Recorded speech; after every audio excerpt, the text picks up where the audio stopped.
There is a space where you are all you need, where you are all you want. All there is here. Welcome to the Source Connection, conversations about who we truly are, the possibilities of creation and the new earth we are birthing, with your hosts, Tara Long and Liz B.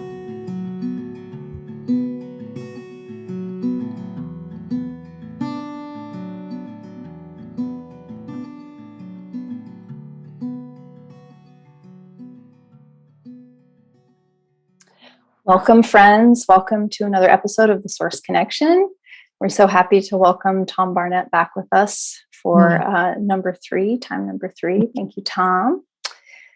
We'll start, as we always do, with a little bit of just grounding and sharing some silence together. So if you'd like, you can close your eyes and just let yourself relax, whatever that means for you. Letting the body take a big breath. Letting the mind just relax a bit. Letting all the edges soften.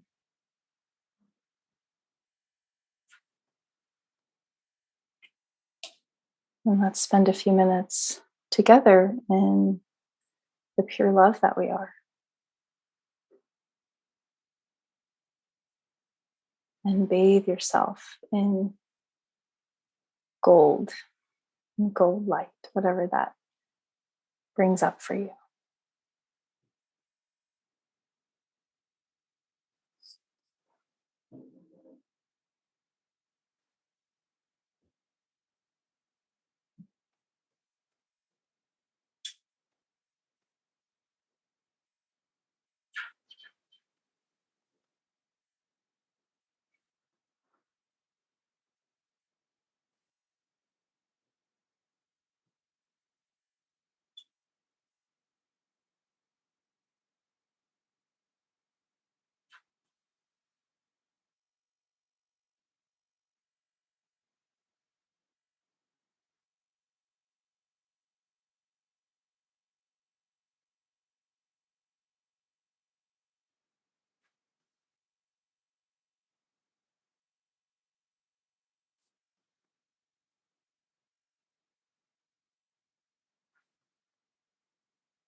And this is a space that is always here for you, this connection of the pure love that we are. Whenever you're alone, wherever you are, whenever you are, we're always here together. So as you'd like, you can come back to the space with us and open the eyes and move around if you want to.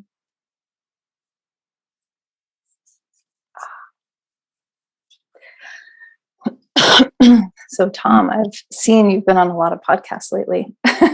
You're like very busy guy. So I wanted to ask, I know you've got a lot going on down there with the floods and talking about the weather, all of that. So I just wanted to ask, what is alive for you right now that you'd like to share in this moment?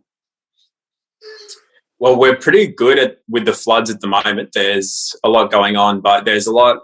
The floods to me were an entryway into trying to take more of people's rights, freedoms, land, sovereignty, autonomy.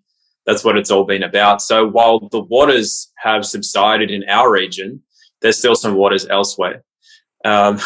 What's coming through now is a wave of infiltration from the World Economic Forum, Agenda 21, Agenda 2030, United Nations teams that are masquerading as community-led organizations. And they're taking over a lot. So it started with some of the community centres that had been set up, and they came in and infiltrated and essentially took it over and then said, it all comes under our banner now. And that group's called Resilient Byron. And this word resilience or resilient will probably come up a lot for people around the world because I think people can learn from what's happening in Australia. And if you see these kinds of terms or hear them, just be aware that that's something that should probably just trigger something in you. You know, they change their terminology a lot. For example, with the climate change story, first of all, it was global warming, and then it wasn't that anymore, and it was climate whatever, and now it's climate change, and it'll be something else as people cotton onto the narratives. But this resilient or resilience is a big part of their wording from the World Economic Forum and the United Nations.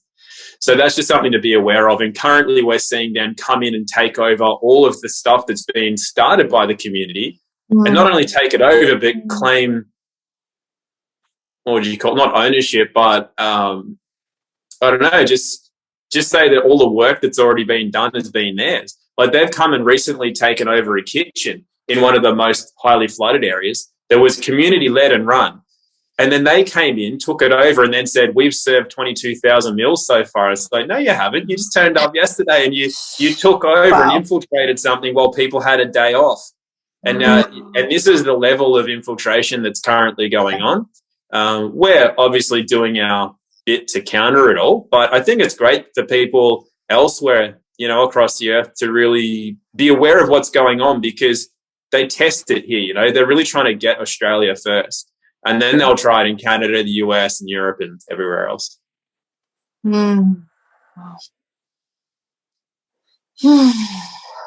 So I just want to, so you say they, like, these are people that are part of like those bigger organizations that work for those bigger organizations that just come in and pretend like they're part of the community, basically. Exactly. Yeah. And that's why they are successful in what they do because they don't march in with their military outfits or anything like that. They come in and they claim to be, and they take, first of all, they take credit for work done by others, and then they claim to be the community-led things. But when you know a bit more about them, you know where the money comes from, you know it's the Zionists funding them, and you know that it's, it's a lot of infiltration. But the reason that it works well is because I did a talk recently, which is up on my channels, and I said that deception isn't usually overt and obvious. It usually carries a level of truth. But then the deception is in it's just twisting something that most people wouldn't see because they appear to be community-led organizations. They appear to be humanitarian organizations. But it takes discernment to realize who they really are and what their agenda is because while they are serving meals and while they are giving people aid, it appears as though they are helping. And they are to a degree, but it's what they're hiding. that's dangerous, not necessarily what they're doing in the overt, obvious sense. Yep. So it's when you talk about what they're hiding, how did you guys catch on? And I think I know the answer to it, but I just like Well, we've just been keeping an eye on things for some time, and we know what these groups are. I was actually, before I became known, after I made that virus video, I was just, a guy in the shadows, and I was just making a very simple living by doing some gardening. I would record people's podcasts. I would produce things for people just on a small scale, like just kind of do it mates rates. It was only for people that I was like referred to. I never had like business out of it, so to speak. And as such, I was very low key. And so in that role, if you've got a camera or you're a videographer or you record people's podcasts or whatever, you're just kind of like that guy that you're very unassuming, and you sit in front of and you're privy to a lot of information. And I was getting a lot of information because I was recording climate change podcasts for prominent people. One of whom is a billionaire and is a part of the Zionist network. And I didn't get a good feeling about them back then, but all I was doing was just racking up information, like just figuring out who people were, who was being paid $600,000 at a luncheon for funding, who was involved in this, who owns that. Like it was all just coming in, Yeah. And then as the agenda really starts to roll out, because there wasn't one back then. There was no COVID then. There was no nothing, So it wasn't overtly obvious to put two and two together. But that side of things, that number two, was just kind of like racking up. And then as the other things started coming, like more climate change, more COVID, more lockdowns, and then floods, you start to just put everything together. So it was just an amassing of previous information to then click in as you see it coming. You see exactly what it is because you know who's involved. Is that what you thought, or did you have a different idea? Because I'd like to hear if you... I thought I didn't know the backstory like you were telling about being involved at that level and just kind of being there, right? It's almost like you're seeing it, but you're not participating in it and just kind of gathering the information. I was just suspecting it was just that when you know who's doing what and when you are really working at the grassroots level, the players involved and and who has done what and all of that. And all of a sudden I thought, well, then things, there's this other players who start to come in and you're like, wait a minute, where are they coming from? Who's paying for this? It's always my question. You go somewhere and who's paying for this? Yeah. Well, that's the other thing, actually, because it's not just that I had inside info on the people, it's that I think like that too. So I learned because I got burnt a lot earlier on in my life. And just because somebody says, no, a case in point is like you get a frozen meal package from the supermarket and it says healthy choice. And people go, well, that must be healthy. But you're like, hang on, let me just look at what's in it and who makes that. And you go, oh my God, that's anything but healthy, And all of these distractions. And so somebody coming up and just claiming that they are somebody of value or faith or humanitarian, I'm like, well, those are nice words, but it's looking beyond the words. It's looking beyond the counter you buy things from to see where it really comes from. And that's a skill. That discernment is something that I developed a lot growing up because I did get burned so heavily by people who claimed to be experts or who would look after your best interest but clearly didn't. And that was a brilliant lesson because while there was trauma associated with it early on, it led me to be able to discern very clearly these days. And so if a group comes in and says, we're going to help and we're going to do humanitarian stuff, I go, that's great, but I'm going to ask, what does that mean? Where does the money come from? Who are you affiliated with? What kind of help and for what reason? Because I know there's no such thing as a free lunch. And I know that I know that when people, because I've been around several billionaires for whatever reason, and a few of them have looked me in the eye and they've literally said, anything you want, just let me know, or anything you need, just let me know. Now, the implied meaning is, I know that you know that I'm a billionaire And most people that I say that to will say something straight away. They'll say, yeah, I actually was hoping somebody could fund my movie or buy me, get me set up with this, some way of asking for them. And it always comes with this, what I would call Hollywood syndrome, which is, I'll make you rich and famous, but you've got to give your soul over and that. And every single one of them, I've just said, thanks, I'll keep that in mind. And they're a little shocked because they're always used to people just going, oh, give me what you're offering, And I just mean there's no free lunch, because no one ever gives you stuff like that without wanting something in return. It's why I won't take funding to make a high-level podcast or a doco or something unless it comes from the people. I won't take it from one rich person, because they'll always expect, not always, it's rare, but people are very philanthropic in just like, I like what you do it, no strings attached. Most of the time it's like, I'm going to need you to put this angle in. And I know several documentaries that were produced were running out of money, ended up having a huge production value, but then they promote 5G or driverless cars or artificial intelligence. And it's like, I wonder who gave you the money to pay for this multi-million-dollar epic production that's visually appealing, but just kind of like, why is that in there? you know? Yes. And then it helps us move, I think, away from that necessity to be visually stimulated in a certain way. I love beauty, and I love just being able to do something and make something look beautiful, right? But I think we're moving into a place, and I see that happening more and more, where it's really about the content. What is really the energy that's being created in the moment of whatever it is that's being doing, that then supersedes the production value and all of that. And then if you can do things together, great.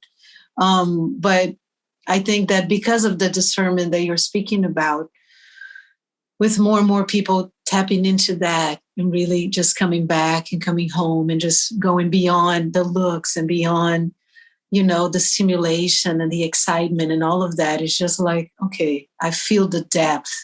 And I think that when I was thinking about you and I emailed you, and I was just like, wow, everything's crazy right now and all of that. And I know you always seem to be riding the waves, right? The best you can, because you have this inner knowing of who you are and what you're connected to. And when I was thinking about our talk today, a question that came up for me was, how has the community been finding itself through this discernment, through the floods, through the manipulation and all of that? And how are you guys coming together? To me, what I would expect in a much deeper way, but I'd like to hear from you. What does that look like, and what does it feel like? Great in both counts. It looks great. It feels great. The community, I've always said, it's one of those, it's one of those paradoxes of society where we have this innate ability to connect and to help one another, but we're often so just caught up in our own world or distracted, and we don't really do it to the degree that we're capable. But when you see something like, I keep wanting to use the word natural disaster, but it wasn't natural. So, but just something that collectively call it a disaster of some kind. Then people come together and they work together, and you see what people are really capable of, and it's beautiful, because oftentimes it's easy to lose faith in humanity because you just see it just digging this hole that it's never going to get out of, and then you see this and you just go, wow, it's amazing. But interestingly, because I like to look a few levels deeper than just that surface layer, that's on the surface. But then right below that, you see where it's coming from. And unless the base, call it frequency, that people are operating at changes, what you're kind of seeing is just like an amplitude. Like if a waveform goes, you're up and then you're down. Like that's what and then the middle, call that the middle frequency. If that stays where it is, and you're just looking at that top waveform, which is like, wow, look how well people can, as that comes back down, it's never changing this base level. And so even when you see people working together, then you see people who need the validation of, and the credit of, I'm the one that did this. Don't let people think that they did it, I did it. And it's kind of like, do you need that? Is this preschool where it's show and tell? Like, do you really need that? and it's still there, you know, like I'm not, you know, bringing down the efforts, but it's just when you look below just that, again, like I'll celebrate the community spirit, but I'm not just going to look straight at that. I'm still looking through it to where everything's coming from. And I'm like, stuff isn't changing, you know, there's still these elements of sabotage. There's still these elements of separation between one another, even within the highest level of community spirit working together. So what I'm seeing, I guess to answer that more directly, is that I'm seeing the need for the collective base level of energy or frequency or vibration to raise so that these times are dealt with more effectively, because for the reason that people, it's too easily infiltrated. Yeah. So it's all part of the adventure. It's all exciting. I'm having a great time no matter what happens, but I'm just making a lot of observations, and I'm not saying I'm right either. I'm just sharing what I experience. Yeah, there's different levels of discernment, right? Also different layers. Speaking of that, not that I'm you're just talking about validation, but we messaged a little bit this morning, and you were up at like 5 a.m. So what were you said you were coming back from somewhere and doing something. So what were you doing? What was going on? I dropped some food to someone early, and then I went to a meditation a ceremony, and then I can't remember what I did. Then I pretty much came back. Yeah, came back here. Got some food and that ready, and now I'm doing this. Yeah. One of the questions that we were thinking, so funny we're talking about validation, because as we were talking, we were like, I wonder what Tom does when he's not wearing his superhero costume. Which sounds silly, but it was, I think, our desire to just go deeper, right, with you. And then here we are talking about everything that's happening, and it's always that catch up, because there's always something happening, right? And I was like, I want to know what tickles him. Like, what, you know, that's what I'm thinking, because I think that, and I feel deeply in my heart that what really is going to sustain us through all of this manipulation and all of this in every level, right? The weather manipulation, the psyche, the emotional manipulation, the harvesting of the energy, and all of that is our deep bonds of affection, and how we're able to really stay grounded. Because in that humanity, I think we break down that wall that you're just speaking about, of the need to be validated, because we know that there's something operating that's much higher. And so not so personal. Right. And I think we all get caught up in that every now and again, where it's like, well, I need to be recognized. I'm doing this or whatever it is. But how do we move together into this space? Because it's always the individual work that we're partaking in that nobody sees most of the time, right? Our hardships and how we deal with our own struggles, and where we get caught up in, like, oh, I need that. Or do I really need that? I don't know if this is but yeah, well, I was just going to say, I have 3 kind of ways to share a little bit about that based on what's going on at the moment. One is that I don't get nervous about speaking in front of people or coming onto a podcast, like, oh, I wonder what they're going to talk about, or what will I say, or I never worry about that. But I went to a film premiere recently, which I got asked to come to, and it was about meditation and mindfulness and the power of how we can create our outside world. And I thought, that sounds great. And then my friend said, I'd love you to come, because the guy who made it is a close friend of mine.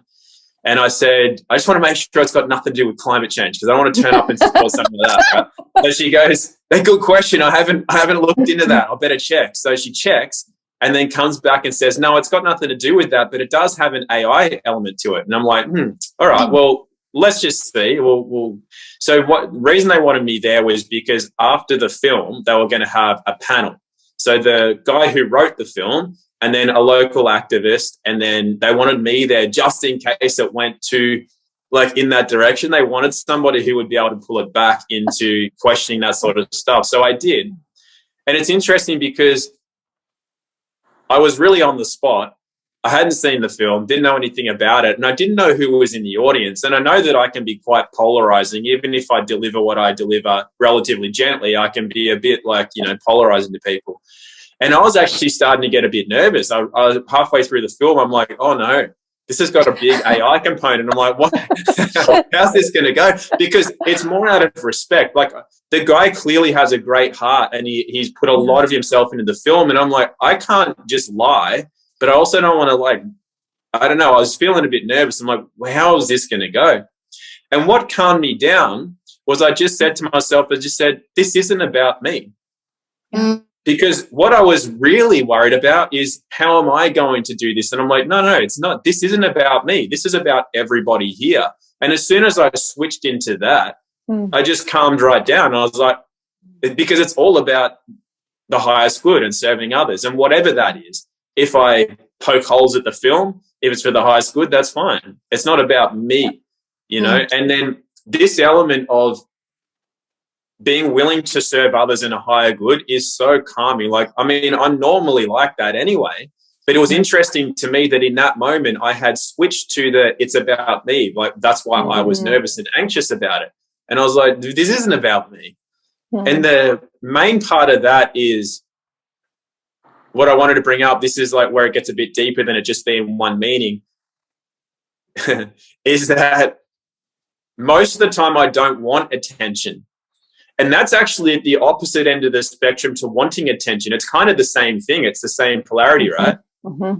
Instead of just being okay and just serving a higher good for whatever reason and being okay to be seen, because for a lot of years, I've just not wanted to be seen, which to me is actually the same egocentric, energy of I want attention and validation. It's the same thing. So I'm actually expressing the same thing where I'm saying people are kids wanting credit and validation and attention. I'm like, but that's also me by not wanting that. And so the middle part is just to serve regardless and just to be of service and to be of value.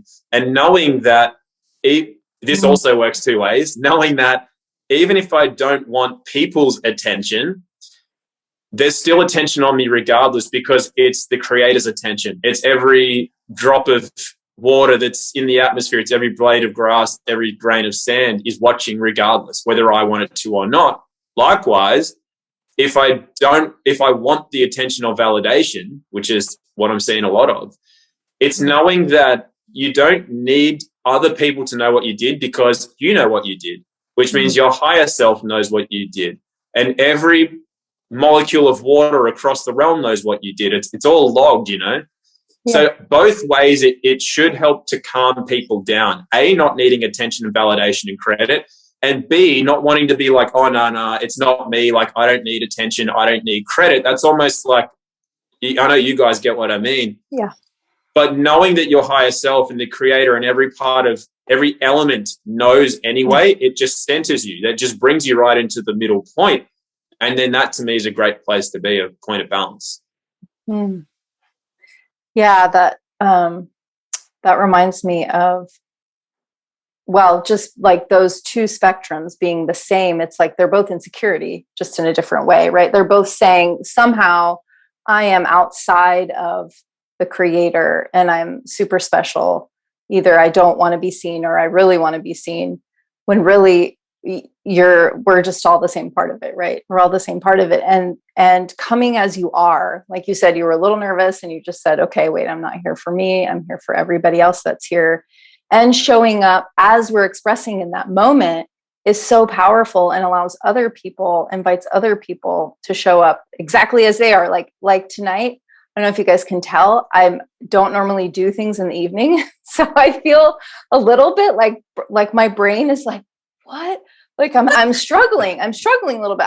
I kind of had went hard at the gym. And so I'm just kind of like a little out of it.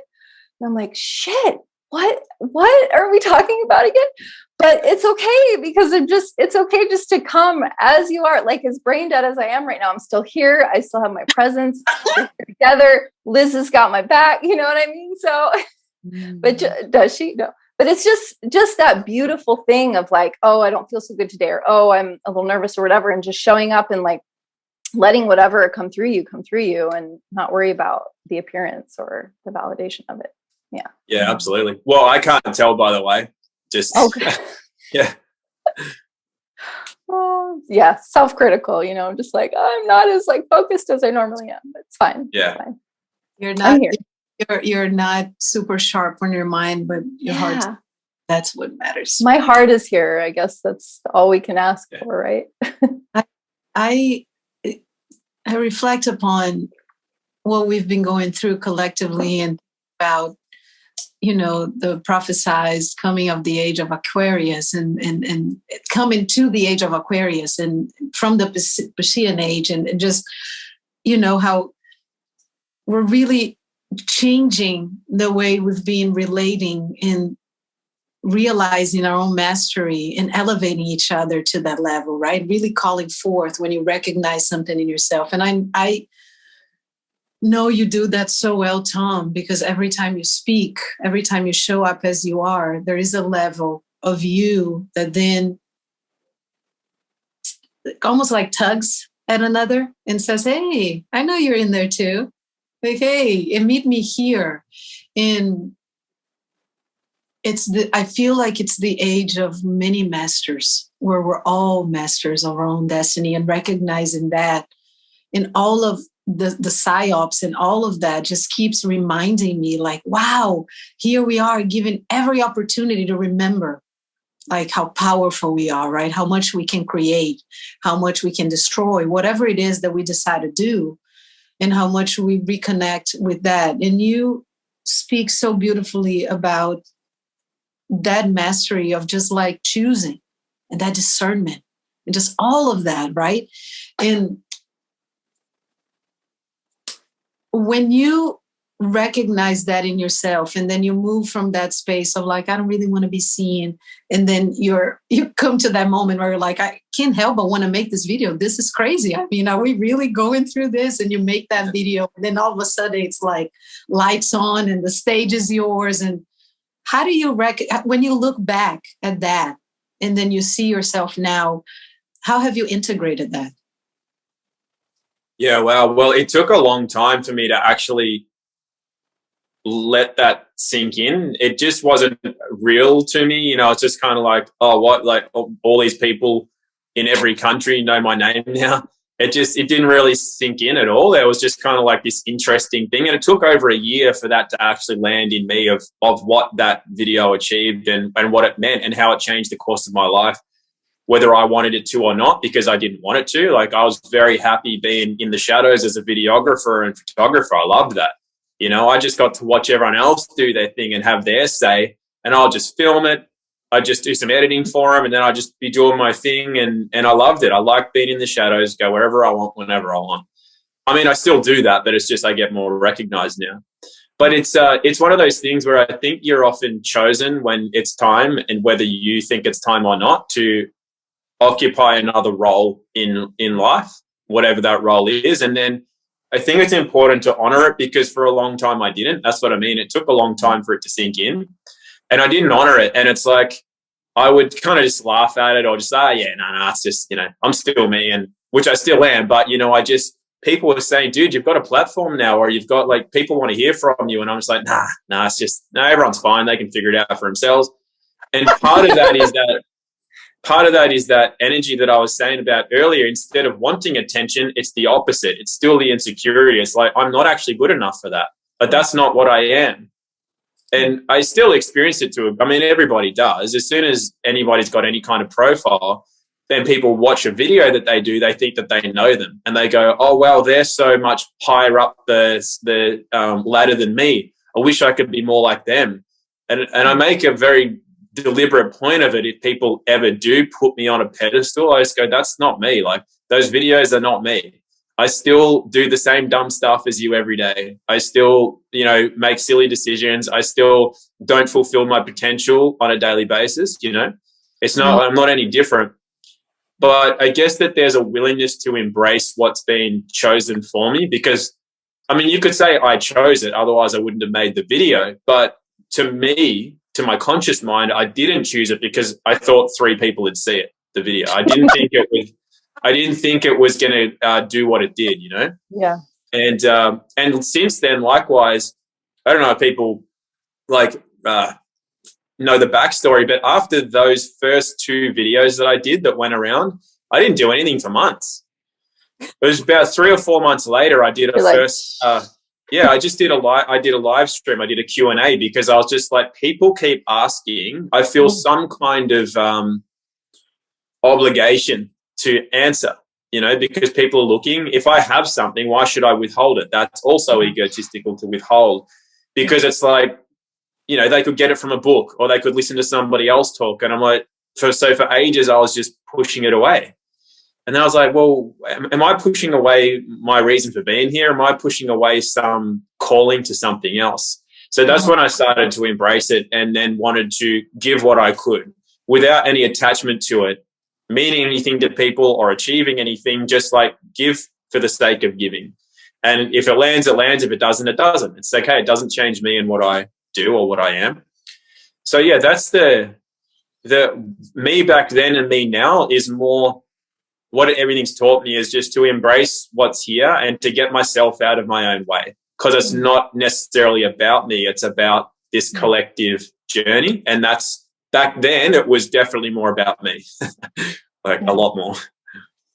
When you said that you're like, I made those 2 videos and I didn't do anything. I'm thinking those videos are just like popping up everywhere, right? And it was almost like the space between that and then the opening of the curtains. And then it's like, almost like the integration of itself. Like you needed that space to just let it do what. And I remember you mentioning at some point, like you made it something about a few friends or something, and you thought, okay, maybe clarify some stuff for some people or whatever, but having no idea that was just going to be like, that made Tom a household. Yeah.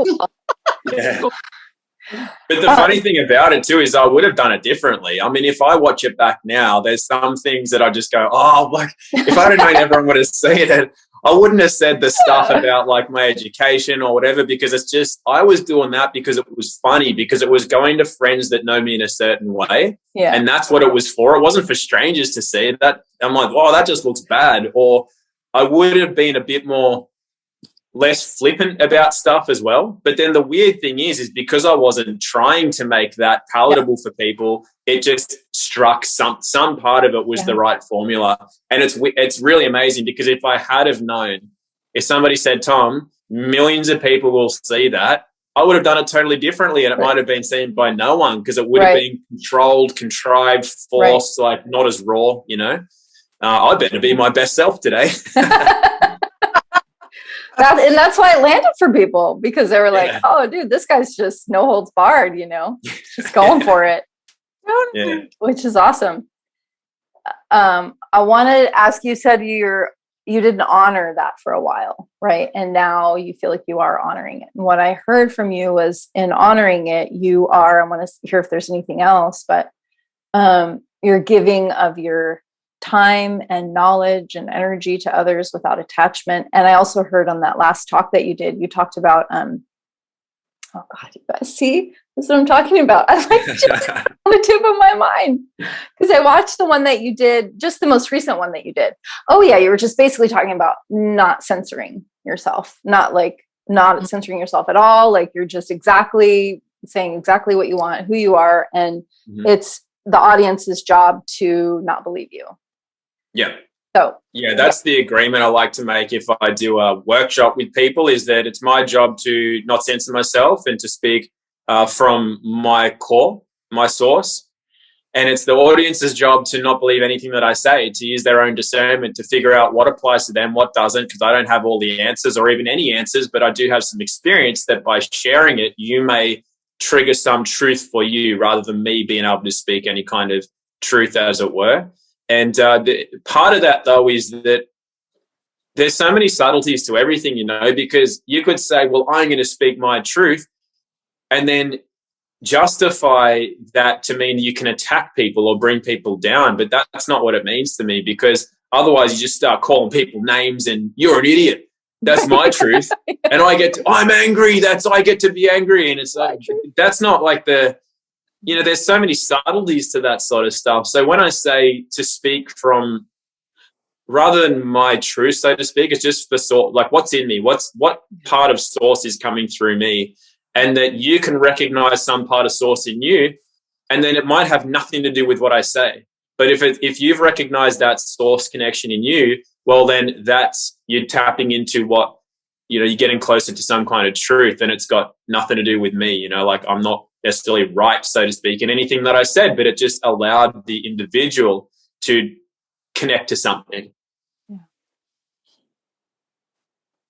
That has been, I think, my own path of self-discovery of what is the impact, and not, as you said, being attached to the impact after all, because who am I to wake anybody up or, change the course of someone's dharma, karma, or however you want to call it, destiny, whatever that is, right? Like just resting in the deep knowing that as much as I like to think I know a lot of stuff, I really don't know much in the big scheme of the universe, and being okay with that. And just as you said, showing up just authentically you at every moment. And if you're being used at that level and something is coming through and it sparks something in somebody, that's it. But it's not that, well, I need to do this because I don't want people to suffer, or I don't want people to this. But who am I to know what they need? I don't really know what people need, right? It's my own defensive mechanisms of my own suffering through their suffering. I realize it's a lot of times me avoiding my own suffering by thinking that I could avoid their suffering. So then I don't suffer. So then we don't suffer at all. It's so relieving to just be in the space of like witness suffering or witness whatever someone else is going through and have that compassion, but don't feel the guilt or the shame that, oh, maybe I could have said something or done something. Could I really have said something? Maybe I did say something and it still didn't land, right? I don't know. Yeah, well, I totally agree. It's sometimes it's that avoiding because it's avoiding something in yourself, and like I'm like that still. Like I don't particularly like confrontation, but it's just I'm more willing to have it these days if it's necessary. But I still try to avoid it. Like I think there's an element that I've been learning a lot over the last couple of years as well, which is, I guess, tying back into your last question, which is the art of gentleness, because there is an element that I'm very good, I think, at just speaking what I believe to be true. Mm-hmm. But there's ways to do that are more effective than others. And one of the things that I've been too keen to do, which comes too easily to me, is just to like spray it out and to not really have a feeling of empathy, or if it doesn't carry gentleness, I don't even know what I'm trying to say. Oh, here's what it is. It's almost got a quality of just like, I don't care, and a quality of like just trying to like drop it like it's a comedic element or something like that. And to me, that's always a way to avoid coming to the heart of something, is to like laugh at a bit of it or like drop it a bit sarcastically over here or whatever it is. And I'm finding that as I learn to speak what's true to me more gently, it lands with more people, and not just with more people, because this is what you were just saying, Liz.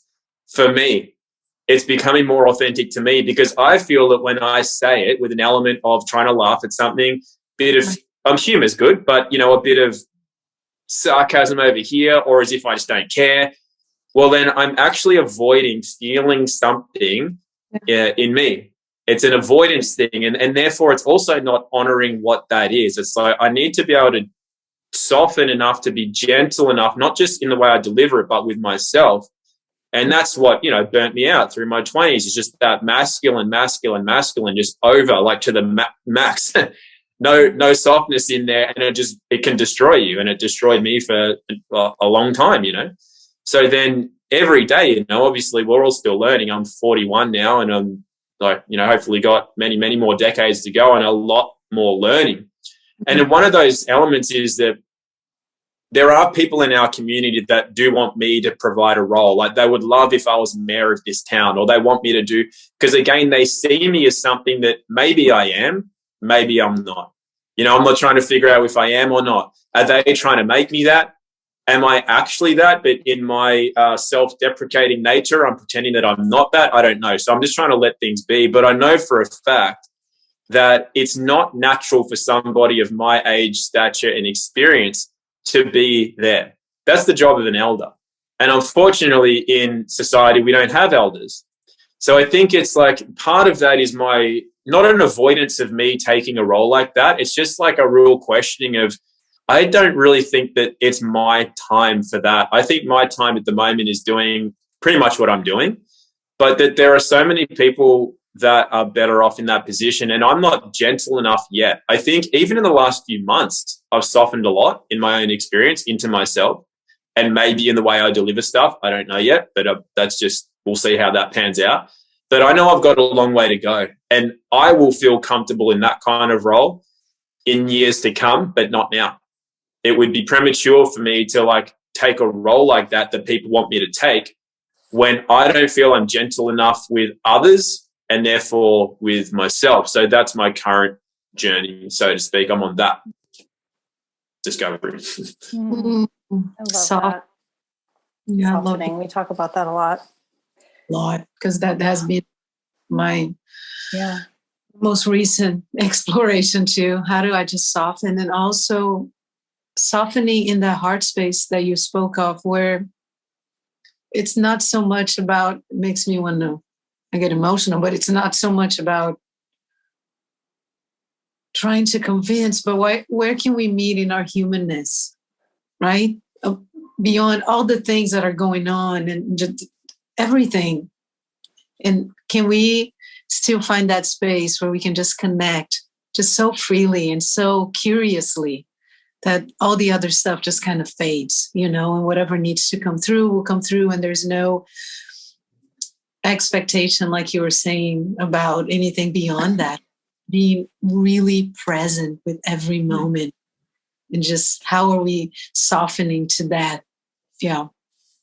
And just gentleness, kindness, you know, because there's an element of the way, and the reason that I see it clearly is because I can really clearly see it in others. And so I can recognize elements of it in myself where there's a defensiveness. If somebody's saying something that's not right, and therefore it's sort of making you wrong, as in they're trying to say that masks are effective and you should wear one, otherwise you're not protecting my granny and that kind of thing, I see that people get emotionally invested in the counter to that.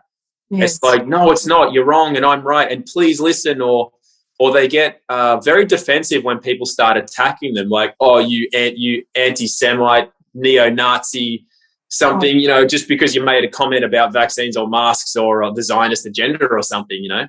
Yeah. And then when people become defensive about that, they're not being, I think, from what I'm feeling at the moment, is that they're lacking kindness towards the other. So even if the other is totally wrong, it doesn't mean you can't also be kind to them. Absolutely. I mean, of course, this is just generalizing. You know, if somebody's a pedo and they're actively harming kids, I wouldn't be too kind to them, you know. Right. But having said that, there would be an element of me that if I wanted to move beyond this roundabout that we're, you know, this merry-go-round that we're on in this realm, I believe there does actually need to be an element of kindness there, because there is an old expression that hurt people hurt people. Yeah. And what part of them is performing those acts? Is it a 4-year-old that was beaten? Am I really going to be unkind to a 4-year-old? And to be able to have the presence of mind and the calmness in me to see or recognize or even be willing to see a 4-year-old in that adult who's harming a kid. And I believe that if I just go straight into my warrior self and I see that and I just drop an elbow and smash them on the ground and pull them off and then save the kid, the damage that I've done to them, did I damage them, or did I just damage a 4-year-old? I saved a 4-year-old, but I damaged a 4-year-old in the process. And I'm not saying that's right. I'm just like, this is a concept, a construct of the mind of, is there kindness needed for the people that do wrong in this world still? You know, it's like, these are questions that I'm asking myself. So when somebody comes in and infiltrates our town with their New World Order agenda, there's people who don't know about it, that think the organization they're working for is good. And that's why they don't understand why you question it. They get angry and defensive. They're like, what do you mean? Why are you trying to stop us serving meals? You know, they might not know, but the figureheads certainly know. But even within those people who know and are actively playing out an agenda, part of me just goes, will we ever win, so to speak, if there's no kindness directed to them? You know, we can stand our ground and create our own without being harmful or destructive to them at the same time. And I think while we're in battle mode, there's always going to be an attrition. And once it's like when people have tumors and things grow in their body, oftentimes it's from this emotional or spiritual component in those higher bodies that is very out of balance. And it's just showing up in the physical body. Yeah. And so they can get those cut out. And then months later, they got another one. And then another one. Right. And then there's another one growing out of here instead of over here. And they're like, why? And I just think it's one of those things that if we continually like shoot stuff down and attack it and chop it out, like society, like take out that leader of this World Economic Forum. Well, isn't it just going to pop up somewhere else and then somewhere else and then somewhere else? Because we're embroiled in this battle nature. And I think it's this test, like so many things are inversions, right? So maybe it's not battling them. Maybe it's actually being so kind that it dissolves that. But without being supplicating and without giving them power or authority, still holding our own power, but then dissolving what they are so that they can move up with us. If we all rise together, then it doesn't exist anymore. I think there's so many paradoxes and inversions that you can't mentally figure it out. Like you can't logically. I think it's more of a feeling thing and to just come like watching the feelings, you know, am I getting angry about that? Am I defensive? Do I wish harm on them? Do I wish they'd get run over by a bus so they can't infiltrate this tent over here? What's going on in me? Can I actually just stand my ground? Yeah. And it be irrelevant who they are and what they're doing. And in the process, by structuring my own water body so harmoniously, will that then structure theirs without me having to do anything, you know? Yes. That we'll do all of it. Yes. So it's a subtle, there's a fine line, standing your ground, holding your truth with the compassion at the same time. Mm-hmm. And one thing that I was thinking when you were talking about, when we were talking about meeting people where the thing that came to my mind was meeting people where they are. And then I thought, wait, that still implies somehow that I know more or whatever if I'm meeting people where they are. But what if we just meet people where we are together? And because there is the space where we all are. And you don't have to add anything to that. And if we can meet there and not think that I know more, sure, we might have a more zoomed out perspective in the moment, you know, maybe not. But yeah, it's beautiful. Thanks, Tom, for that. Well, I just think sometimes we are further ahead than others, but not as a whole, you know. Like I say to people in the audience sometimes if I'm doing a seminar or a workshop, and I say, you know, I'm up here speaking about this because this is part of my life that I've gained good experience through and that I've found a way to articulate and communicate. But that doesn't mean I'm smarter than or further along the road than others, because all of you in this room probably have something that you could get up and talk about that's something I know nothing about. And I'm way behind you on that, you know.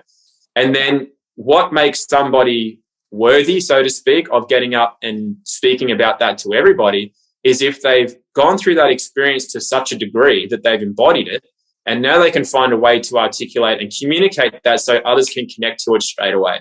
Because sometimes we do know stuff that we have not found a way to articulate and communicate that to others, and it's boring, or you just something about it. It's like, I don't understand what you're saying. It's not clear, or you're fumbling over it. You're not resonating it first before you speak your words. And so that's the thing, like we're all at different levels on that. And I think when you say that it implies that you're further ahead than somebody else, I really think that in some areas of life you are. Sure. And but it is a matter of we meet in some common ground, you know? Yeah. But there's certainly other areas I always know. Like that's why I learn from kids still, you know, everyone can teach me. Because there's some area in their life, they're more experienced than me. And I value that. Yeah.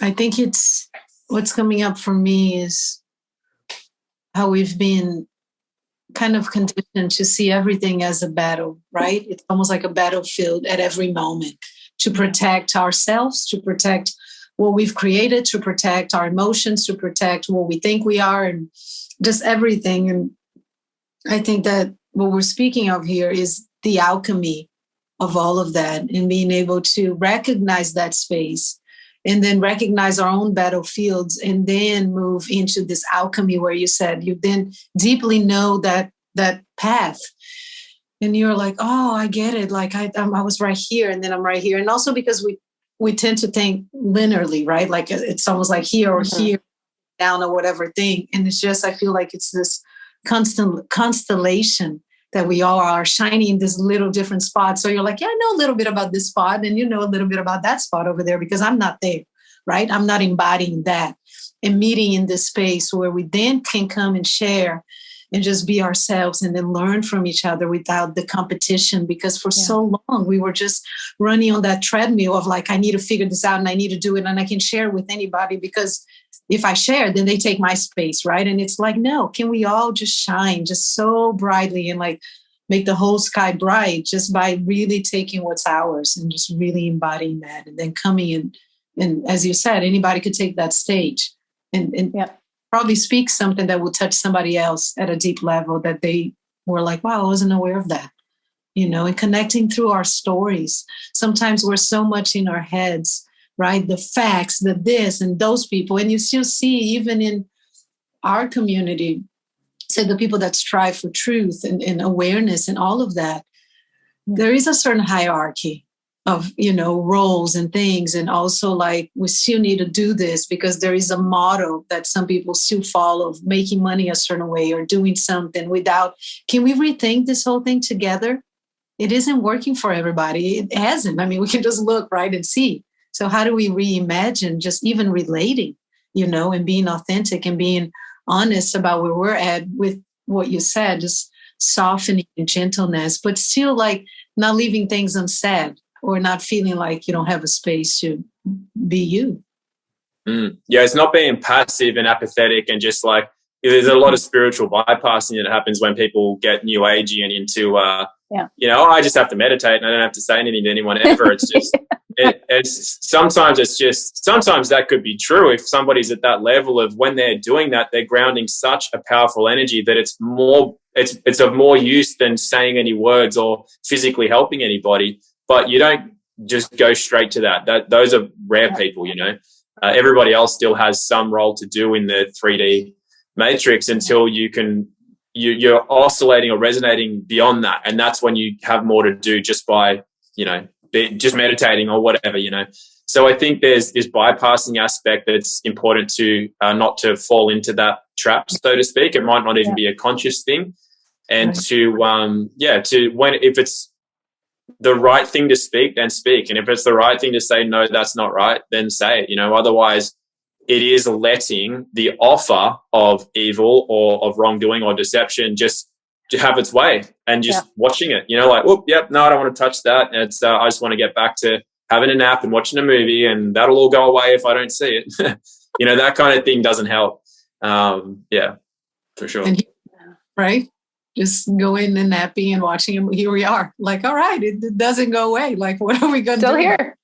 And the loving and light, like you're saying, the spiritual, just love and light, love and light. It's like, well, love and light is great, but love and light comes in that love, that expression of love comes in many different forms. It's not just an ooey gooey, I just love it. If we just love it, it'll go away too. That's a lot of subtleties there.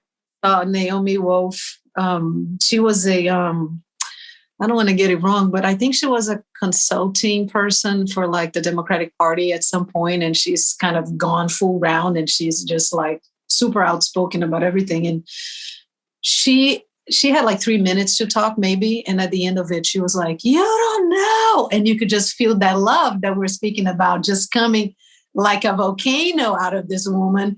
You don't know the power of thousands of millions of pissed off mothers who are not going to take this anymore or whatever. And it's that force, right, that will come, as you said. Sometimes it's soft and mushy, and sometimes it's just like, but giving that a voice in whatever it is that it needs to be voiced. And we are all going to have our different little roles and moments and things that will do those things. And knowing that, at least for me, that it's all perfect, exactly how it's happening, because we are feeling, again, this constellation of these different spaces, and then explodes over here. And you can't help but that explosion here have an effect everywhere, Totally. Yeah. I got nothing to add to that. I like it. It's good. I like it. Well, Tom, we are coming to the end of our time together. So remind the good people where they can find you. You can find me at tombarnett.tv on Instagram and Telegram, and just my name on Facebook and YouTube. And my website is tombarnett.tv. And sometimes say that Tom disappears from YouTube and then it comes back up. And you're like, because I've looked before and it was just gone. And then all of a sudden it's like, and so, yeah. If you can't find it in one place, you'll find it in the other. Yeah, that's why I usually say Telegram. I mean, I am actually somewhat shadow banned on Telegram, which I didn't think was a thing, but I know I am because I've tested it. But still, I think it's the safest out of those public platforms. And then, but always I've got my website, tombarnett.tv, and everything just goes up on there. Even if I've got no public platform to upload to, I'll just still put things up there. And it's where I would announce if I've got a new YouTube channel or a new Instagram or something, then I would put it out on the mailing list. So I do have a mailing list, which you can get on through the website. I think in the last year, I've sent out about 5 emails. I certainly don't send out every week. It's just when there's an announcement. And Yeah. And anything you'd like to leave us with today? What you're up to? No, I always enjoy chatting with you two. And I think that there's an element of when you speak to different people, something else comes out of you. There's something else to meet others. So I appreciate what you brought and, connecting with you two. And if there's anything just to offer to the listeners, it's just this element of, I don't know if joy is the right word, but this element of just really relishing why we're here and what we're doing. Because while some people are having a really difficult time, I would call those growing pains, because a lot of people are having a really, really good time and have not felt more connected to their purpose here and what life's about, and a feeling of like, that feeling when you're going to get something right or do it well, or you're going to win a race. Like you can feel it. You're looking around just going, oh God, I'm winning. This is good. And you just know, like there's that element of excitement in a lot of people. And for those that get what I'm saying with that, then that's a good thing. Like that's a good feeling. It means that we are coming together to finally start to realize what we're doing here. And for those that don't get it and they're a little lost still and they're feeling anxious or a bit fearful about, every time they see a new thing come out of China, like, am I going to be put in a quarantine camp against my will and all that sort of stuff? Just realize it's all an offer. You don't have to do anything ever. And the more you fear that, the more you'll probably draw it to you. So if at the end of the day, all you've got for yourself is to make a decision, just go, well, I don't want to draw that to myself, so I'm going to choose to focus here instead. And if you can get out of your own way and realize it's not about you, it's about maybe a higher purpose, you might stop feeling as anxious or depressed or angry and maybe get a little bit more out of life while you're here, because it'll be over in the blink of an eye. So may as well make it count. No one has made out of it alive yet. Not yet. Are apparently yogis who have lived hundreds, if not thousands of years. I've heard that. Yeah. But enjoy the. Thank you for being here. Thank you, Tom. Thank you. Really appreciate you so much. Yeah. Thanks everyone for listening.